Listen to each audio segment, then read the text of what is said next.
The University of Colorado, Colorado Springs softball season officially begins this upcoming Saturday, February 1st, as the UCCS Mountain Lions are set to host the Colorado School of Mines or Diggers. The Mountain Lions were projected to finish 5th place in the RMAC preseason coaches poll, with Jessica Belserling being named to the RMAC All Preseason First Team. Joining me now to discuss all those things and more, head coach of the UCCS Mountain Lions, entering his 14th season here at UCCS, head coach Scott Peterson. Coach Peterson, what are your thoughts on the upcoming season and the projections in the preseason coaches poll? Well, I think we're just like everybody else. We're really excited to get things going, and every coach in the country right now has set goals, and we're no different. We're ready to go. As far as projections, like we talked about last week, they don't mean a thing. We're not going to get a trophy for getting picked 5th. Mesa's not going to get a parade in downtown Grand Junction for being preseason number 1. So the projections don't mean anything. We're excited about our team, and we're ready to roll. So the top 8 teams do make the postseason, which would project the Mountain Lions to finish and make the postseason. Do you feel like that's a fair assessment that you will make the postseason and finish around 5th place in the RMAC? I know you don't put much into it, but how do you feel about the team, and where do you think you're going to finish? Well, our goal, MJ, every year is to win the conference tournament. That's always our number one goal, be conference champions. So, yeah, we expect to be in it, because we can't have the goal of winning it if we're not in it. So, how about Jessica Belserling, now entering her 4th season here at UCCS? She's going to be the premier pitcher for the Mountain Lions. She is a stellar hitter with a lot of power. She does it all from both ends of the field there. So what are your thoughts on her and her being named to the All-RMAC preseason first team? It's well-deserved. Jess has done everything we could have asked of her in the last 3 years, on and off the field. Besides, she's like a 3.75 student. She's doing everything we ask. She's a great leader. I think the kids see everything that she can do. I don't think there's anybody in the league that doesn't know who she is. She's an imposing player. She's impressive, and she has a presence on the field. So it's well deserved for Jess, and we're really happy for her. But now we go into this last year with her, and I'm really hoping she has just an incredible year. How about the other seniors on the team right now? Jordan Hitchings and Jen Schellenberg in the outfield specifically. That seems like a really good tandem in the outfield, a lot of experience, and those likely to be atop the batting order as well with a lot of speed. So a lot of leadership there and a lot of experience for those 2 seniors. Can you talk a little bit about those 2 players? Yeah, we starting with Jordan. Jordan made the all-conference team last year, and we expect her to be at the top of the order. Jen is a very aggressive ball player. We thought she'd be starting the last couple of years, but had an injury her freshman year. She's ready to go. Jen looks better than she's ever looked. She's always been an offensive player, so I think she's going to do really, really well there. And we're happy for Jen. She's one of the hardest working and truly one of the nicest kids you could ever meet. She's just wonderful. Like I said, with Jordan, she'll be at the top of the order. We expect her to do what she did last year, be an all-conference player. Becca Needler, she's going to do the catching. She's been back and forth back there. I think she's always been an offensive threat. It's just getting the defensive part of her game, which right now she's doing a great job with all 4 pitchers. So we don't think there's going to be a drop-off there from last year. I think offensively she's going to give us a real spark. So that takes care of those 4, and they're showing great leadership for us, and they're ready to go too. So you got the leaders, you got the seniors. How about the incoming freshmen? You got quite a few new additions to the teams this season. Can you talk a little bit about the incoming freshmen, or maybe some transfer students that we should keep an eye out on that might have an immediate impact on the game this season? Well, yeah, the freshmen are important, but we also don't want to forget, Emily Jennings and Corey Culpins, who've done great for us for 2 years already here, and Danny Fonseca, who's a sophomore, who I think could probably want to be one of the most improved players in the entire league.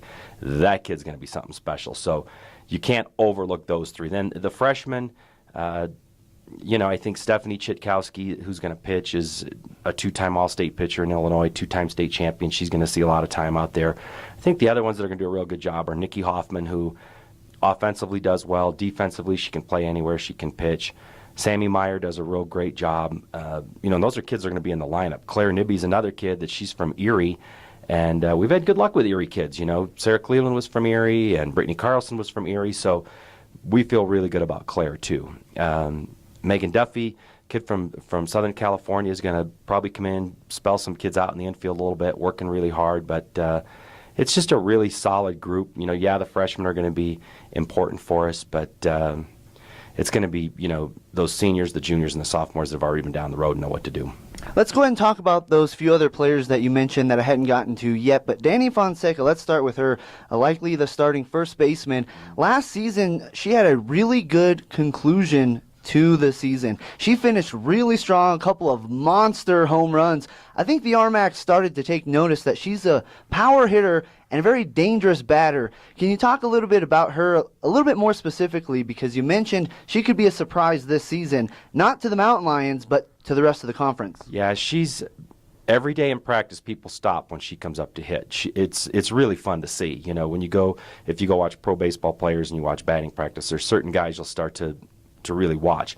Danny's that kid in our batting practice. She can launch it. Most of her balls that she hits in batting practice are going to the 300-foot fence. So I think she may be the biggest impact player from last year going into this year within our own team. And we have some great players around her, but I think we're going to see a big change in her. She's just really confident right now. And we're excited for her. You're right. Last year at the end of the season, that home run she hit in the conference tournament was, that was a bomb, at a big park, and that thing just took off. So we think she's going to be very impressive. Where she'll be in the lineup, she's going to be in that 3, 4, 5 slot with Jess and MJ on the other side. So we'll just have to see where it goes. But we're expecting big things out of Danny, and she's expecting big things out of herself too.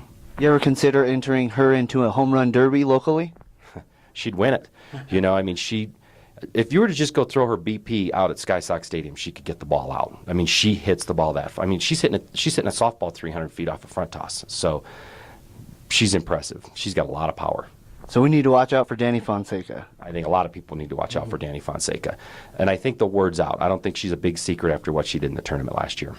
So I've also heard you mention a few times this season already that this squad right now is very athletic.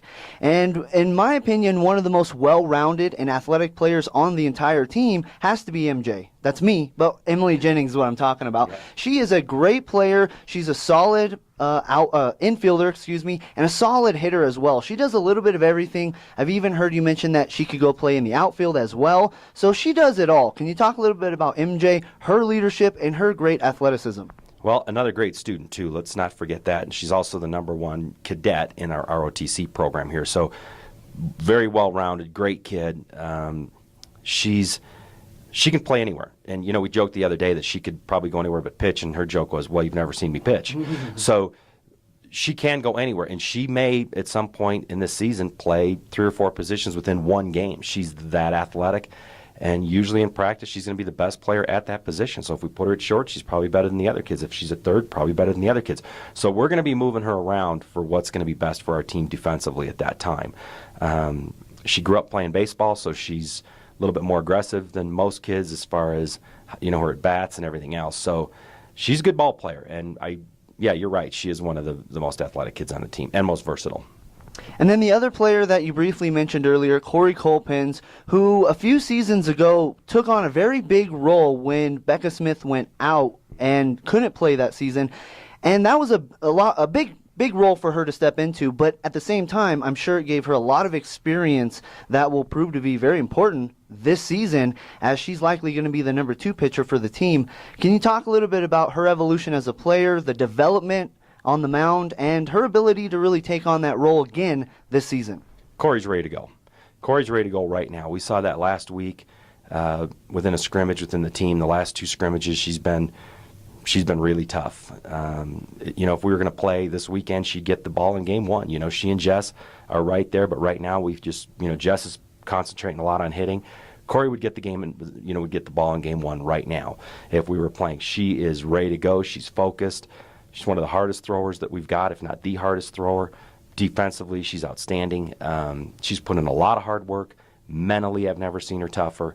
She's really good right now. So as far as the pitching goes, there's always been that theory of the 1 and the 2. We can go 4 deep right now, not including Danny. So there's been sort of a push to go more to a baseball type of a thing with a staff. Give me 4 innings, give me 2, give me 1, which we may get on that bandwagon. We're going to have to wait and see, because we do have 4 very qualified pitchers with Stephanie. Stephanie's awfully good too, so you've got Jess and Stephanie and Corey and Nikki. So, but right now, Corey's throwing really, really well. And we're happy for her because she's put in a lot of work.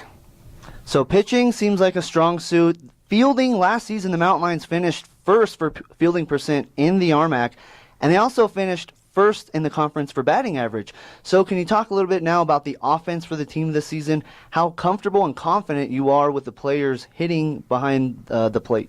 Well, I think we've always been a good hitting team. Last year just, was a little bit better than in years past, but, we always strive to be a 330 or above hitting team, and, the home runs are going to come for all the teams in the RMAC because of the altitude we play in and the temperatures we play in. Ball gets a little bit harder and those types of things, but, we're confident. We're always confident with our hitting. I think with what we do daily on, in practice helps our hitting. Our philosophy on hitting, it's not real crazy. I mean, it's a very easy philosophy for the kids to understand. We're not trying to confuse them. So I think the hitting will continue. We've always been a good hitting team just by what we do in practice. So I think we're going to be fine there. Defensively, we'll just have to see how it plays out. With several different kids that we're moving around, we're going to have to see where everybody's comfortable. It may take 10 games. It may take the first weekend, and then we figure it out. But we've got a lot of kids that can play a lot of different positions. Like we talked about with MJ, we just have to figure out who's most comfortable where and what's best for the team. So you mentioned the temperature and the first weekend, and all that could play a factor this weekend on Saturday, February 1st. The team is scheduled to host Colorado Mines, the Ore Diggers, starting at 12. That might not happen, though, due to the forecast and the weather. Either way, can you talk about the outlook for those games and what you project to see or not see? Well, and I've talked to Coach Glasgow, and she's new at Mines, and I'm not sure if she's aware of how our weather can change so quickly. So I'm going to stay in touch with her. We may make a decision today on what to do. We know right now it doesn't look real promising for Saturday. There's some kind of a game on Sunday. I don't know what's going on Sunday. So Sunday's not going to really be an option. I don't think anybody's going to want to miss what's going on Sunday. But if these were conference games, of course we would do it. But the weather doesn't look good anyway. So we're going to take a look at it over the next 12 hours, probably make a decision. We hope we can get them in. Right now it doesn't look real promising. So Coach Glasgow and I will give her a buzz a little bit later today, and we'll come up with a plan. But right now it's not looking promising. So if these games don't happen, then opening weekend for the Mountain Lions will be the following weekend, as you are going to head down to Las Vegas, Nevada to partake in the Desert Stinger tournament, a tournament you participated in last season. Some very tough opponents in that tournament, I might add.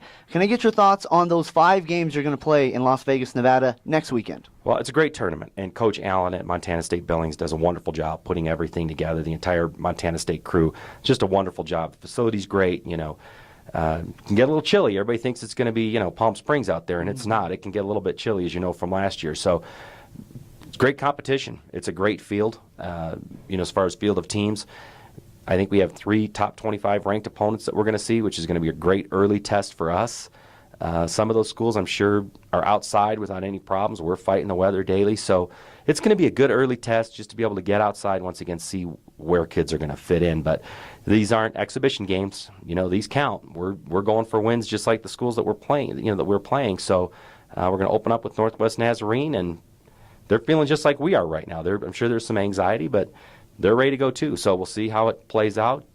Hopefully the weather holds and it doesn't get as chilly as last year, but we'll see. It's going to be exciting. It's a great tournament. So without looking too far ahead in the schedule now, after that tournament, the conference season opens as you're going to head to Shadron, Nebraska, play Shadron State and Colorado Mines. Those games likely will happen. They will be conference games. Right. So that's the opening to the conference season. Those are the last games that I'll ask you about right now. But can I get your thoughts on the conference outlook overall, those games in particular, and how you feel about heading to Shadron as well? Well, this conference is a bear, MJ. I've been doing this a long time, and, everybody's good. Everybody's got good players, and, everybody's fighting. And every year, the team that comes in 9th place was probably 1 game out. And that's what we try to tell our kids about all the time is 1 game makes a difference. If you're in 9th, doesn't matter if you're half a game out, 1 game out, you're not into the tournament. So everybody's battling for those 8 spots. And every team from the top all the way down to the bottom, nobody's gone undefeated and nobody's gone without a win. So everybody's fighting. And those have been tough opponents for us. Mines has had a great 3-year run here, and Shadron's always tough for us to go up there, and they have great fan support. A lot of local people come out, and they're going to give us a challenge too. So it's the RMAC, dude. I mean, it's the RMAC, and It's a beast. The travel is tough, the weather's tough. Everybody's got good players, and everybody's battling for those 8 spots. Great coaches all the way around with really good players. So it's tough, but we're going to go out and give our best effort. All right, before I let you go, final take on the season. What do you project is going to happen at the end of the season? 4 months from now, where are the Mountain Lions? And on the same note, why should the fans come out this season? What should they expect to see when they come to Mountain Lion Field and watch the UCCS Mountain Lions? Well, who wants to predict anything? That's just too tough to do. But I think when people come out, they're going to see a lot of energy. These kids, we've got a small roster, and they know that they've got to put a lot of energy in because we don't have people in the dugout to bring all that energy. So the kids on the field, you're going to see it. They're excited. Our practices have been perfect. Everything's going great. I think the energy level is really, really high. So they're going to see a highly energetic team, an extremely athletic team, and kids that they're not going to give in. They're ready to go. These kids, just like a lot of, most teams in the country are right now. Everybody should be ready. This is what it's all about. This is what you work for. So when they come out and see us, they're going to see a high-energy team, a team that's going to hit the ball hard, and you better not leave early, especially at Mount Lion Field where, a 3-run lead is not safe. Things can change in a hurry out there. So a lot of long balls probably for both teams, and it's just fun, seeing young women that are that athletic.